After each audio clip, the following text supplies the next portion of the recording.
Olá, bom dia, mais uma programação da sua TV Verdade, a TV que os verdadeiros gostam de ouvir. Um bom dia e a paz do Senhor Jesus. Fala, meus irmãos, viemos na paz do Senhor Jesus fazer esse boletim diário para que nós, os amantes da verdade, naveguem na verdade.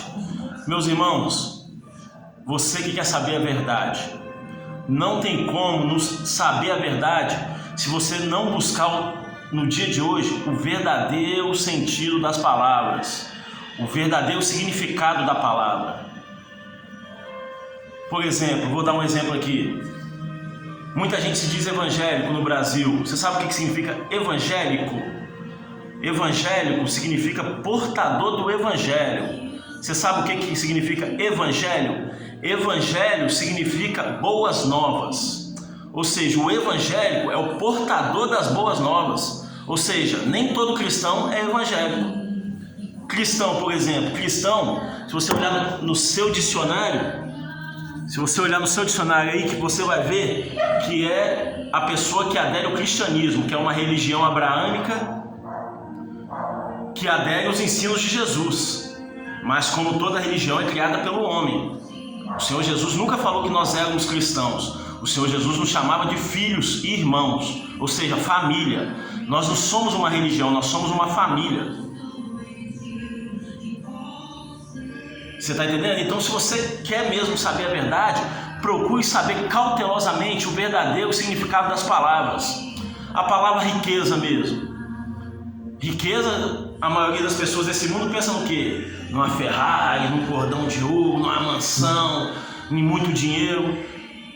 Só que se você for na origem da palavra riqueza, e a origem está em Deus, Deus falou o quê? O conhecimento vale mais do que o ouro e do que a prata. A sabedoria é uma riqueza, a saúde é uma riqueza, o conhecimento do reino é a maior riqueza. E maior riqueza ainda é a presença do Espírito Santo de Deus, que essa é a maior riqueza que existe na terra. E se você for meditar nessas palavras, prosperidade, você vai ver que há uma deturpação muito grande, meus irmãos. Isso tudo é para te confundir. Prosperidade não está ligada a coisas materiais. Está também, mas isso aí é lá no finalzinho, é um detalhe. Prosperidade é algo que você sente na alma, uma vida abundante. A vida em abundância, a pessoa vai lá e acha que a vida abundante é quem pode comprar o que quiser. Não, vida abundante é quem tem vida dentro de si para transmitir, para irradiar o local que chega, para ser uma pessoa verdadeira, honesta.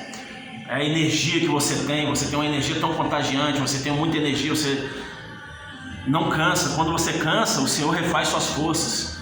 É vida em abundância, é saúde em abundância, é conhecimento em abundância, prosperidade, sabedoria em abundância.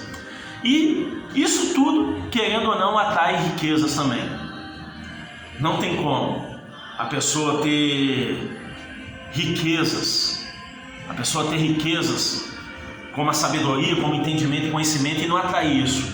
Se você pegar para analisar a entidade, a organização mais rica do mundo, se você juntar países, partidos políticos, religiões, tudo que você pegar que envolve dinheiro, se você pegar a entidade mais rica do mundo, é o cristianismo.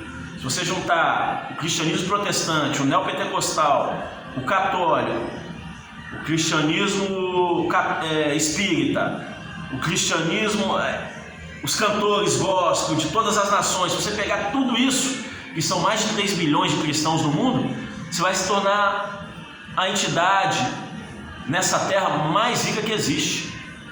O Vaticano mesmo é muito mais rico que vários e vários países do mundo. Enfim, a Igreja Universal. Mas onde que está o erro, meus amados? O erro está que Jesus, nosso Senhor glorioso, nunca criou religião nenhuma. E a diferença dos falsos para os verdadeiros, sabe o que é? Jesus, ele chegava numa cidade, pregava, curava, anunciava a palavra, e Deus tocava, e ele não pedia, ele recebia ofertas. As mulheres sustentavam ele.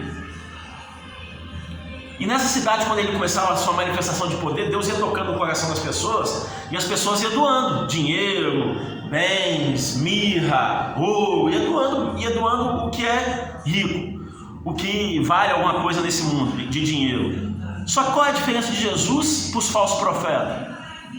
Que Jesus ele vinha pregar numa cidade, eu estou morando numa cidade aqui em Guarapari, 150 mil habitantes. Jesus vinha aqui pregar numa cidade, ficava uns dias pregando aqui, saía daqui com 500 mil reais. Ele chegava em Vila Velha, que é a próxima cidade, sem R$1, porque ele ia dividindo com quem não tem nada no caminho. Essa é a diferença. Jesus atraía muito dinheiro mesmo. E atrai, você vê aí, a religião é rica, o cristianismo é rico, é cheio de dinheiro. Só que a diferença é que Jesus não guardava para ele, não. Jesus se compadecia quando via um mendigo sem comida, quando via uma mãe de casa sem a conta de luz paga, se bem que não tinha conta de luz naquela época, é uma metáfora. Enfim, essa é a diferença dos filhos para os cristãos. O filho, ele conhece o íntimo do pai. Todos que são filhos sabem o que Deus está planejando para esse tempo.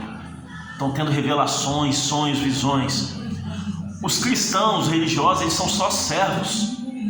Só são servos. Eles são nossos servos.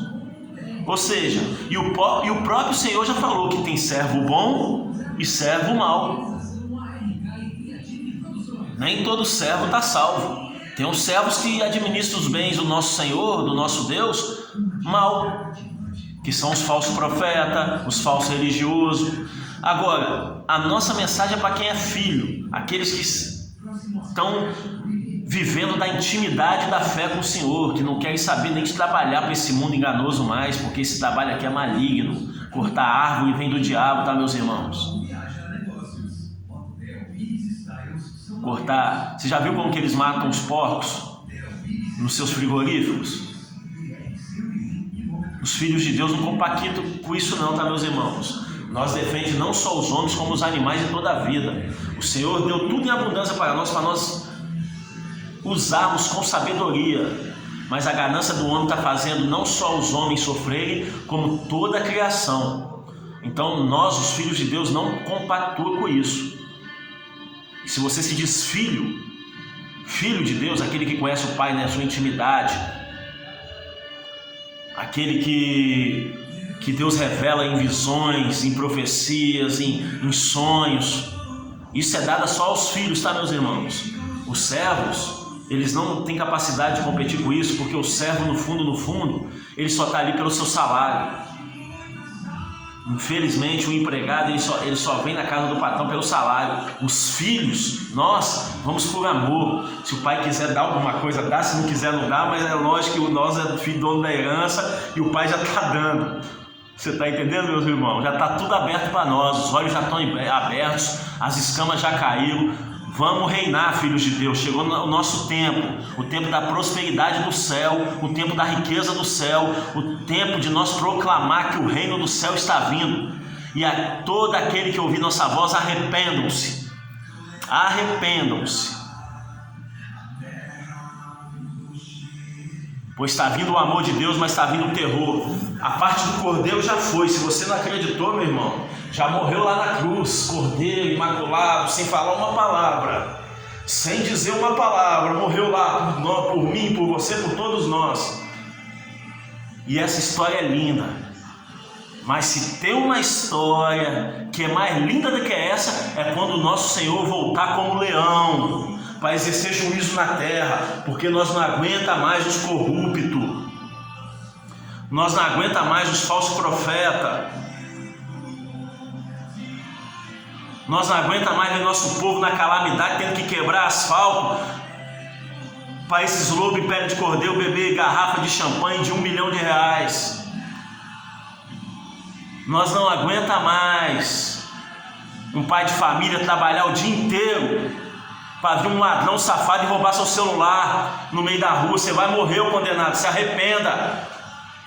Nós não aguenta mais essa porcagem desse mundo. O nosso Senhor vem, vai se levantar por nós e a justiça vai ser feita. Se você é mentiroso, se arrependa. Se você é adúltero, se arrependa. Se você é ladrão, se arrependa. Se você é assassino, se arrependa, meus irmãos. Venha para o nosso lado, que aqui vocês vão ver o que é poder. Aleluias! O homem gosta de poder? Eu vos falo que toda a nação vai chorar, que os filhos de Raquel vão chorar. Eu vos falo que até os profetas vão chorar. A calamidade chegou a esse mundo, meus irmãos, é o Apocalipse, e os filhos herdarão a nação, os filhos herdarão o mundo, e todos os povos da terra vão vir glorificar o nosso Deus. Escrevam essas palavras: a força e a luz está com nós. Viva Jesus! Viva o reino dos céus!